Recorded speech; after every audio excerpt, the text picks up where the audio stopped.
Bayangkan sejenak, hidup yang kamu jalani selama ini. Ada banyak kemenangan kecil yang pernah kamu genggam, dan ada pula kekalahan yang menyisakan luka diam-diam.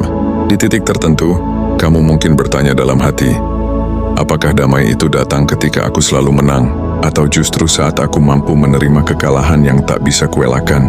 Dunia mengajarkan kita untuk selalu mengejar kemenangan. Seolah kalah adalah aib, seolah kalah berarti gagal jadi manusia. Tetapi kalau benar begitu, kenapa banyak orang yang menang justru tetap gelisah, tetap tak tenang, tetap merasa kurang? Dan kenapa ada orang yang kalah, jatuh, bahkan tersisih, justru bisa tersenyum damai dalam kesunyian hidupnya? Disinilah rahasianya. Kedamaian sejati bukanlah soal selalu menang, melainkan soal bagaimana kita menerima kekalahan. Karena di dalam kekalahan, ada ruang yang tak pernah kita sentuh. Ruang untuk ikhlas, ruang untuk memahami diri, ruang untuk belajar bahwa hidup ini bukan arena kompetisi abadi, melainkan perjalanan menuju pulang. Bab 1. Kedamaian, sebuah pencarian manusia. Setiap manusia tanpa terkecuali sedang dalam pencarian panjang menuju kedamaian. Ada yang mencarinya lewat harta, ada yang mencarinya lewat jabatan, ada pula yang mencarinya lewat cinta, ibadah, bahkan pelarian. Tetapi apapun jalannya, ujung dari semua pencarian manusia selalu satu, kedamaian. Namun ironinya, semakin keras kita mengejar kedamaian lewat kemenangan, semakin sering ia menjauh. Kita berpikir, kalau aku kaya, aku akan damai. Kalau aku berhasil, aku akan tenang. Kalau aku diakui, aku akan bahagia. Tapi ketika semua itu tercapai, hati tetap saja kosong. Rasa damai yang kita bayangkan ternyata rapuh, seperti fata morgana yang menghilang begitu kita mendekat. Filsafat menuliskan bahwa manusia adalah makhluk yang tak pernah puas. Homo desiderans, keinginan kita selalu bertambah.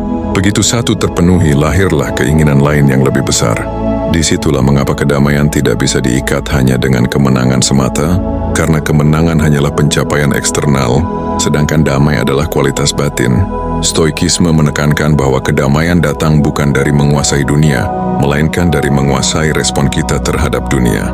Bagi seorang stoik, kemenangan hanyalah bonus, bukan syarat hidup tenang. Kekalahan pun bukan bencana, melainkan bagian dari permainan hidup yang harus diterima dengan kepala tegak.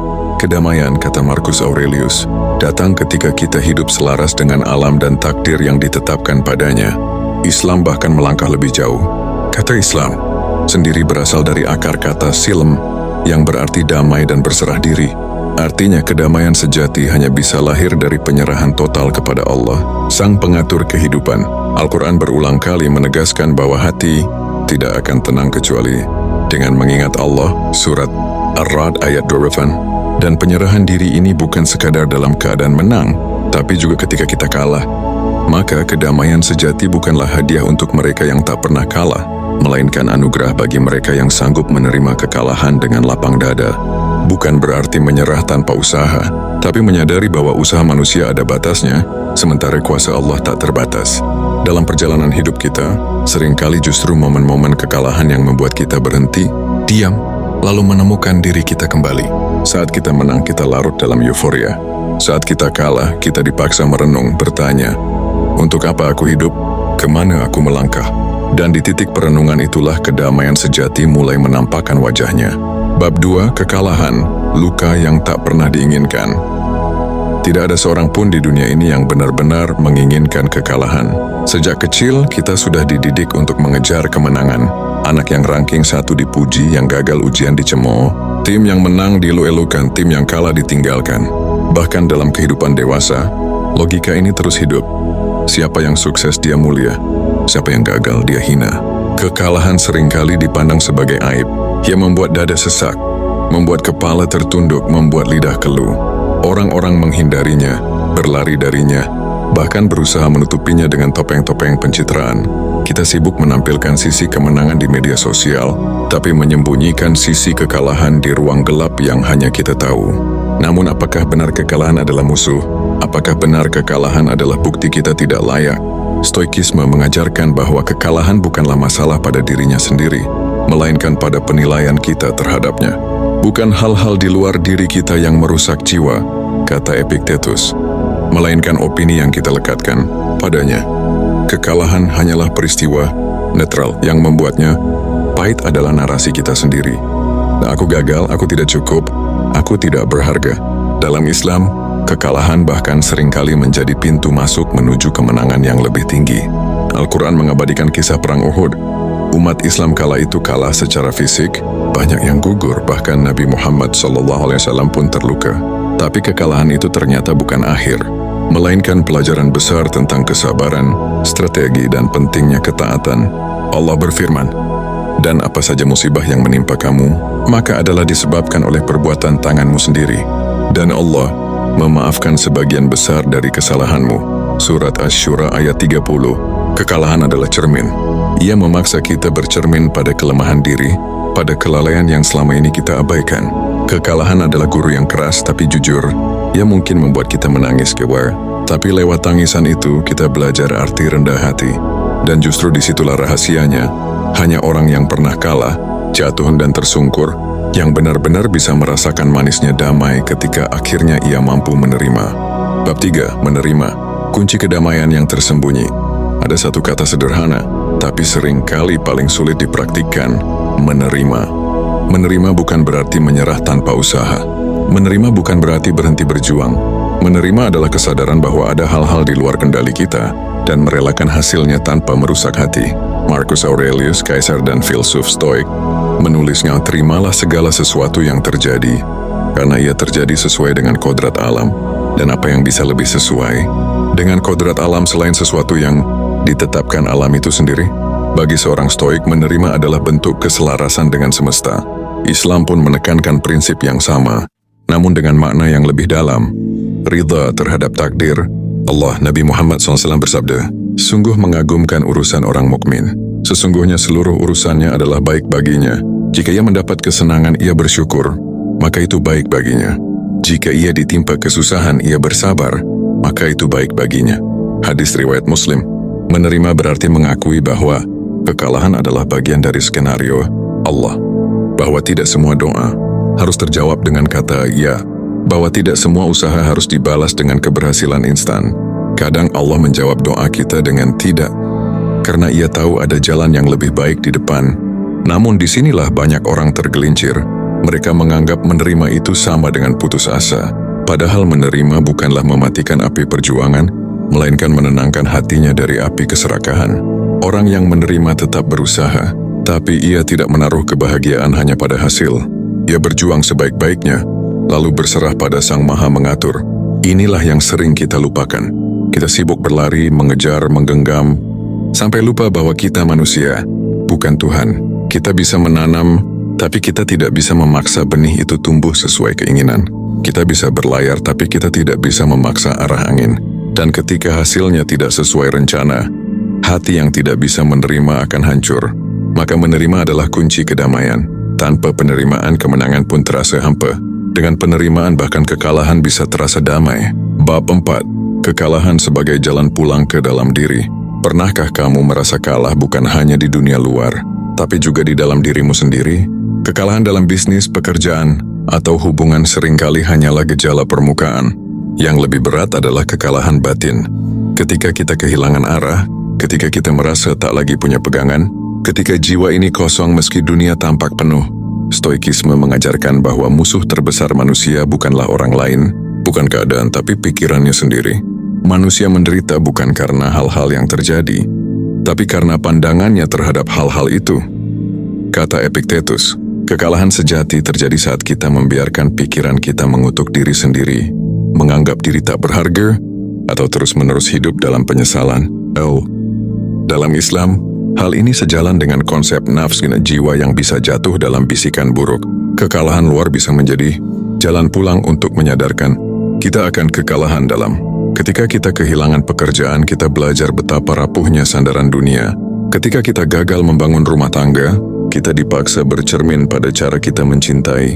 Ketika kita jatuh miskin, kita diingatkan bahwa rezeki tidak pernah benar-benar kita kuasai, melainkan milik Allah semata. Al-Quran mengingatkan, "Dan janganlah kamu merasa lemah, dan jangan pula kamu bersedih hati, padahal kamulah orang-orang yang paling tinggi derajatnya. Jika kamu orang-orang beriman." Surat Ali Imran ayat 139. Ayat ini seakan menegaskan bahwa kekalahan hanyalah penampakan luar, kekalahan tidak akan merendahkan jiwa yang tetap percaya pada Allah.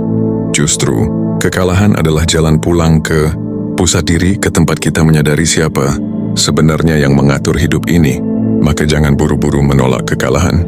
Kadang kekalahan hadir hanya untuk membisikkan, pulanglah. Jangan terus lari keluar. Lihatlah dirimu sendiri. Kekuatanmu ada di dalam, bukan di luar. Bab 5, kekalahan yang menjadi guru kehidupan. Kita sering ingin belajar dari kemenangan, tapi jarang ada kemenangan yang mengajarkan kedalaman. Yang memberi pelajaran besar justru kekalahan. Mengapa? Karena kemenangan sering membuat kita sombong, lengah dan lupa diri. Kekalahanlah yang menampar, menyadarkan dan menundukkan hati. Dalam stoikisme, kekalahan dilihat sebagai latihan kebajikan. Marcus Aurelius menulis, hidup ini penuh dengan ujian. Anggaplah setiap ujian sebagai kesempatan untuk melatih dirimu. Jika kamu dihadapkan pada kesedihan, latihlah kesabaran. Jika kamu dihadapkan pada hinaan, latihlah ketabahan. Jika kamu dihadapkan pada kekalahan, latihlah penerimaan. Begitu pula dalam Islam. Kekalahan adalah guru yang diutus Allah. Nabi Muhammad SAW sendiri tidak selalu menang dalam setiap pertempuran. Kekalahan di Uhud misalnya, memberi pelajaran mendalam tentang pentingnya disiplin dan kesetiaan. Allah berfirman, apakah kamu mengira bahwa kamu akan masuk surga? Padahal belum nyata bagi Allah orang-orang yang berjihad di antara kamu, dan belum nyata orang-orang yang sabar. Surat Ali Imran ayat 1-2. Artinya, kekalahan adalah ujian yang mengungkap siapa kita sebenarnya. Apakah kita hanya beriman saat menang, atau kita tetap setia pada Allah meski kalah? Apakah kita hanya bersyukur saat diberi, atau kita bisa bersabar saat diambil? Disinilah kedamaian ditemukan, bukan pada kemenangan tanpa cacat, tapi pada kemampuan melihat kekalahan sebagai guru. Kekalahan mengajarkan kita untuk tidak menggantungkan kebahagiaan pada hasil, melainkan pada proses mendekat kepada Allah. Kekalahan mengajarkan kita bahwa dunia ini fana, tapi jiwa yang sabar akan abadi. Bayangkan jika hidup ini tanpa kekalahan, kita mungkin akan selalu merasa berkuasa, tak pernah rendah hati dan lupa daratan. Kekalahan adalah cara Allah menyelamatkan kita dari kesombongan. Kekalahan adalah guru yang tidak pernah berhenti, menegur dengan bahasa yang kadang pahit, tapi penuh cinta. Bab 6, kedamaian yang lahir dari kekalahan. Seringkali kita mendambakan kedamaian lewat kemenangan. Kita berpikir, jika aku berhasil, aku akan tenang. Jika aku kaya, aku akan damai. Jika aku dihormati, aku akan bahagia. Tapi realitasnya tidak sesederhana itu. Banyak orang yang menang di luar tapi kalah di dalam. Banyak yang kaya raya tapi hatinya miskin. Banyak yang dipuji dunia tapi resah dalam sepi. Kedamaian sejati justru sering lahir bukan dari kemenangan, melainkan dari kekalahan yang diterima dengan hati lapang. Mengapa? Karena kekalahan mengikis ego, menundukkan kesombongan, dan memaksa kita kembali ke pusat diri. Saat kalah, kita dipaksa berhenti berlari, berhenti berpura-pura kuat, berhenti menyembunyikan luka. Dalam stoikisme, kedamaian batin ataraksia hanya bisa diperoleh ketika kita berdamai dengan kenyataan. Epictetus berkata, jangan berharap hal-hal terjadi seperti yang kamu inginkan. Harapkanlah hal-hal terjadi seperti apa adanya, maka kamu akan menemukan ketenangan. Islam menyebut keadaan ini dengan ridha. Ridha bukan sekadar sabar menahan sakit, tapi menerima dengan lapang bahwa apapun yang terjadi adalah bagian dari takdir Allah. Rasulullah SAW pernah bersabda, barang siapa ridha, maka ia akan mendapat keridhaan Allah. Barang siapa murka, maka ia akan mendapat kemurkaan Allah. Hadis riwayat Tirmidzi. Artinya, kedamaian bukanlah hadiah dari kemenangan duniawi, melainkan anugerah dari hati yang ridha. Bahkan dalam kekalahan, jika hati ridha damai itu tetap hadir. Lihatlah orang-orang yang pernah kalah tapi tetap tersenyum. Mereka yang gagal dalam bisnis tapi masih bisa bersyukur atas kesehatan. Mereka yang kehilangan jabatan tapi tetap tenang karena tahu harga diri mereka tidak diukur dari kursi kekuasaan.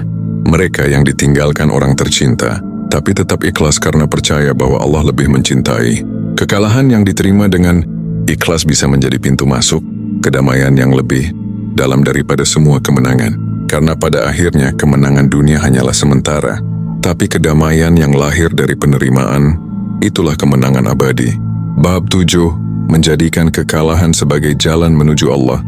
Pada akhirnya, semua pembicaraan tentang kalah dan menang bermuara pada satu hal, tujuan hidup. Jika tujuan hidup hanya untuk menang di mata manusia, maka kekalahan akan terasa menyakitkan. Tapi jika tujuan hidup adalah Allah, maka setiap kekalahan hanyalah jalan pulang. Dalam stoikisme, tujuan hidup adalah hidup sesuai dengan alam, sesuai dengan rasio dan kebajikan. Bagi seorang stoik, kekalahan hanyalah perubahan peran dalam panggung besar semesta. Kita bukan penulis naskah, kita hanyalah aktor yang memainkan bagian kita dengan sebaik mungkin. Islam memberikan pemahaman yang lebih dalam lagi. Tujuan hidup bukan hanya sesuai dengan alam, tapi untuk menyembah Allah. Allah berfirman, "Dan aku tidak menciptakan jin dan manusia melainkan supaya mereka menyembahku." Surat Az-Zariyat ayat 56. Maka kekalahan dalam Islam bukanlah akhir, melainkan undangan untuk kembali mendekat kepada Allah.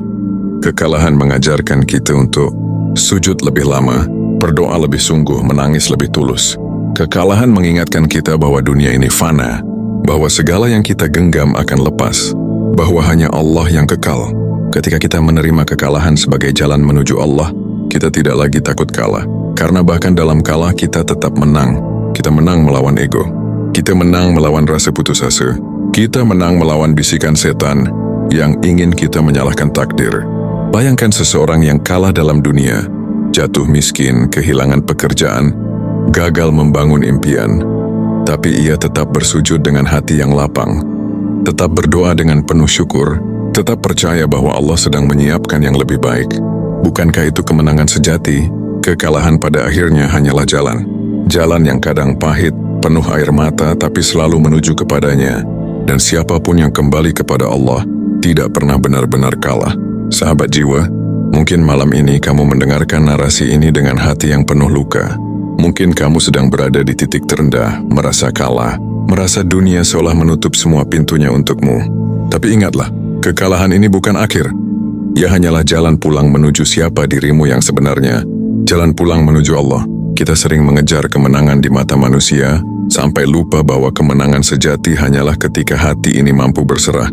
Dan mungkin, lewat kekalahan, Allah sedang mengajarkan kita makna terdalam dari ketenangan, ridha. Kalau hatimu ikut bergetar mendengar ini, jangan biarkan perjalananmu berhenti di sini. Di nafas baru kita belajar sama-sama. Kita bukan hanya berbicara tentang kata-kata indah, tapi tentang keberanian menerima luka, kekalahan, dan jatuhnya hidup, lalu menjadikannya pijakan menuju Allah.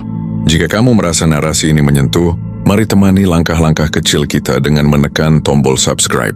Bukan karena angka, bukan karena formalitas, tapi agar hatimu tidak merasa sendirian ketika badai kembali datang. Karena di sini kita akan terus bernafas bersama, pelan, jujur, apa adanya, hingga hati kita benar-benar menemukan rumahnya. Jadi izinkan nafas baru menjadi teman perjalananmu. Dan siapa tahu, kata-kata yang kamu dengar hari ini adalah doa yang selama ini kamu minta.